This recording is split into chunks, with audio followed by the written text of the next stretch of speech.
আপনি আমাকে প্রশ্নটা করছেন না, শুনেন, আপনার কি হলুদ সাংবাদিক? আমি কি কখনো বসি প্রত্যেকটা হলুদ সাংবাদিক এটা বসি? আমি কি প্রত্যেকটা মিডিয়াকে হলুদ হলুদ বলে ট্যাগ দিছি? যারা হলুদ নিউজগুলো শোনায় দাঁড়ান আমি, আরে বাবা এটা কেমন কথা?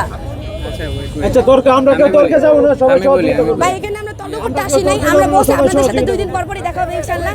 আপনার যে মনের কষ্টটা, ভাই উনি আমাকে প্রশ্নটা করছে তো আমি ক্লিয়ার করে দিই। হ্যাঁ, আমি প্রত্যেকটা মিডিয়াতে প্রত্যেকটা প্রেস মিডিয়াকে উদ্দেশ্য করে অনেক কথাই বলেছি, কিন্তু আমি কিন্তু সবসময় উল্লেখ করেছি হলুদ সাংবাদিকগণ। তাহলে